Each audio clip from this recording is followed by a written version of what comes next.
Gelar petualang terbesar di dunia biasanya disematkan sejarawan barat pada Marco Polo, yaitu musafir Venesia yang mengunjungi Cina dan Nusantara pada abad ke-13 Masehi. Namun, jika diukur dari jarak dan medan yang ditempuh, Marco Polo masih kalah jika dibandingkan dengan cendekiawan Muslim, yaitu Ibnu Battuta. Meskipun petualangannya tidak banyak diketahui di luar dunia Islam, Ibnu Battuta menghabiskan separuh hidupnya melintasi daerah-daerah luas di belahan bumi timur. Sepanjang petualangannya, ia menempuh jarak sekitar 120.000 kilometer, yang merupakan 4 kali jarak dari perjalanan Marco Polo, dan telah berkelana ke lebih dari 40 negara modern. Ketika ia akhirnya kembali ke rumah setelah 29 tahun berkelana, ia menceritakan petualangannya dalam sebuah catatan perjalanan besar yang dikenal sebagai Rihla. Bagaimana kisah perjalanan Ibnu Battuta? Mari kita bahas bersama Sejajar Arah.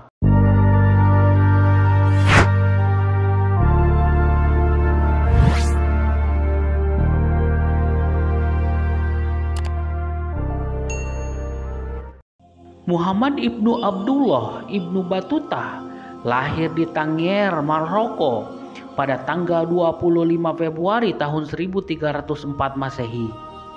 Ia tumbuh dewasa di sebuah keluarga hakim Islam. Saat usianya 12 tahun, ia dipercaya telah berhasil menghafal Al-Quran.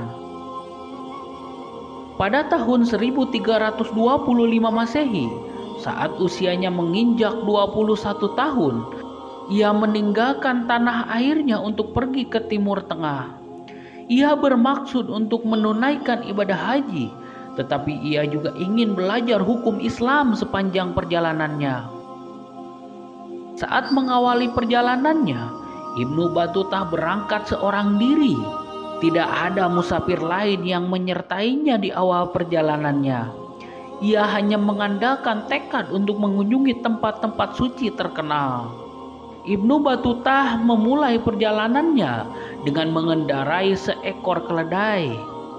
Di dalam perjalanannya, ia bertemu rombongan kafilah peziarah saat melintas Afrika Utara. Rute itu terkenal terjal dan penuh dengan perampok. Ketika melewati rute terjal Afrika Utara, pelancong muda itu mengalami demam yang begitu parah, sehingga ia terpaksa mengikat dirinya ke pelana supaya tidak roboh. Meskipun demikian, ia masih melanjutkan perjalanan. Ibnu Battuta menikahi seorang wanita di dalam persinggahannya. Wanita itu adalah istri pertama dari sekitar 10 istri yang dinikahinya sepanjang perjalanan. Sayangnya, pernikahan itu tidak bertahan lama karena keduanya memutuskan untuk bercerai di dalam perjalanan. Setelah menempuh perjalanan sulit, Ibnu Battuta akhirnya sampai di Mesir. Di Mesir, Ibnu Battuta mempelajari hukum Islam dan berkeliling ke Alexandria dan kota metropolitan Kairo, yang disebutnya sebagai kota tak tertandingi dalam keindahan dan kemegahan. Ia kemudian melanjutkan perjalanan ke Mekah untuk beribadah haji. Setibanya di Mekah, sebenarnya tujuan awalnya telah tercapai.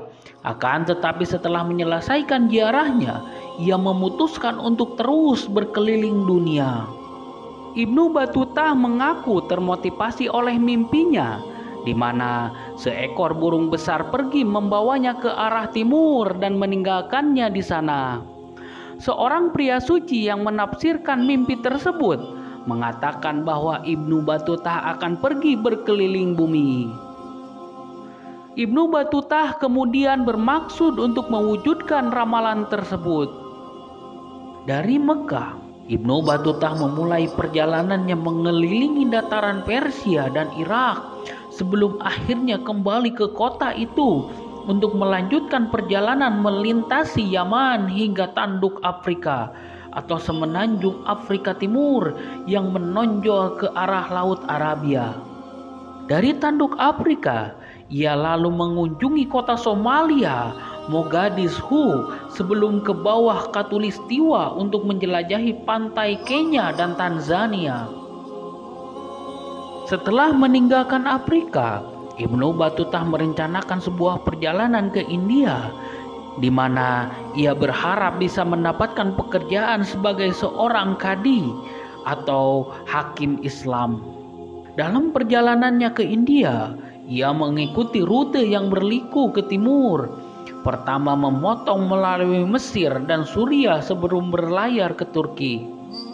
Seperti yang selalu dilakukannya di negeri-negeri Muslim, ia mengandalkan statusnya sebagai cendekiawan Islam untuk mengandalkan keramah tamahan dari penduduk setempat. Oleh sebab itu, ia dalam perjalanannya sering diberi hadiah berupa pakaian bagus, kuda, budak, dan bahkan selir. Dari Turki, Ibnu Battuta menyeberangi Laut Hitam dan memasuki wilayah Golden Horn yang dikenal sebagai Uzbek. Setibanya di sana, ia disambut di istana Uzbek dan kemudian menemani salah satu istri Khan ke Konstantinopel. Ibnu Battuta tinggal di kota Bizantium selama sebulan, mengunjungi Hagia Sophia, dan bahkan menerima audiensi singkat dari kaisar.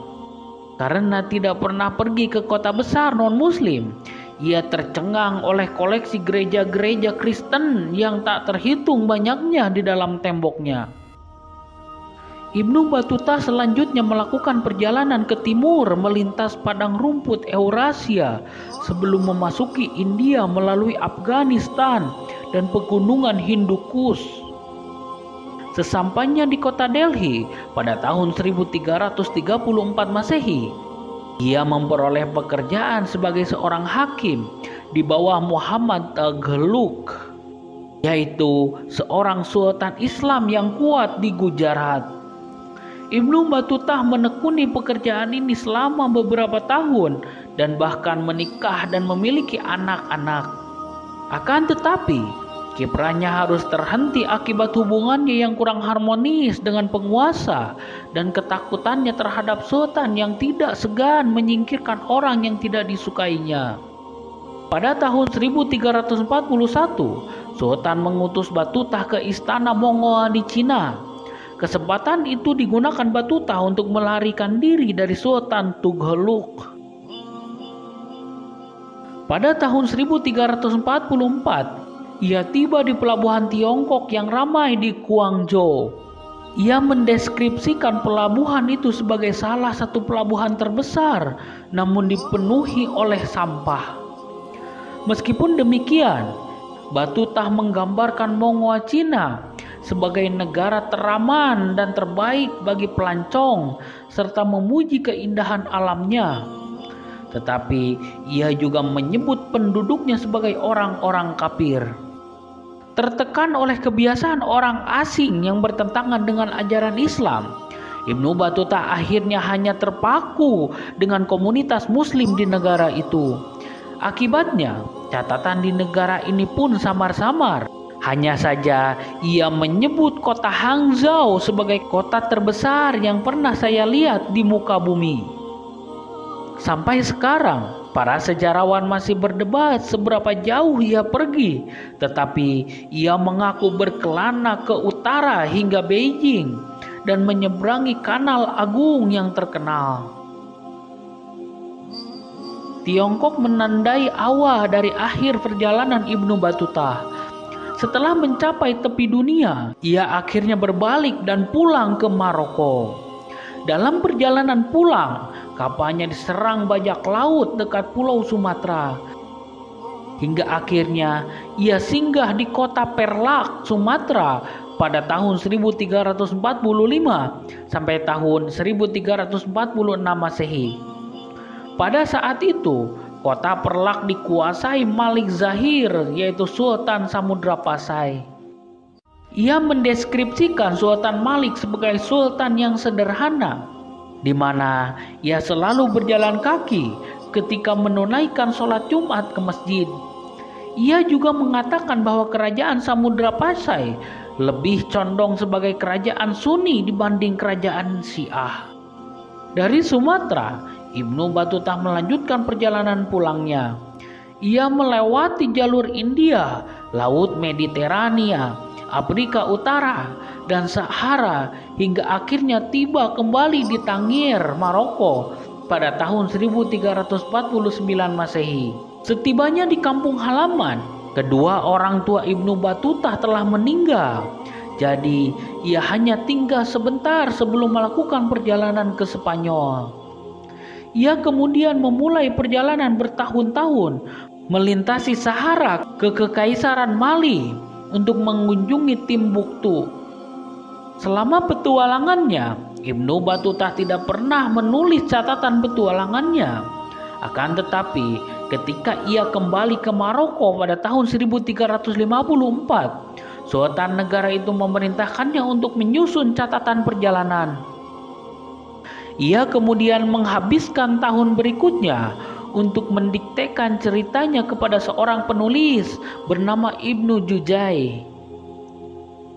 Hasilnya adalah sejarah lisan yang dikenal sebagai Rihlah atau perjalanan. Meskipun tidak terlalu populer pada zamannya, buku ini sekarang berdiri sebagai salah satu catatan perjalanan paling jelas dan luas dari dunia Islam abad ke-14. Setelah selesainya Rihlah, Ibnu Battuta seakan lenyap dari catatan sejarah. Namun, ia diyakini bekerja sebagai seorang hakim di Maroko dan meninggal sekitar tahun 1368 Masehi. Tampaknya setelah menghabiskan seumur hidup di jalan, pengembara besar itu akhirnya memutuskan untuk menetap di satu tempat.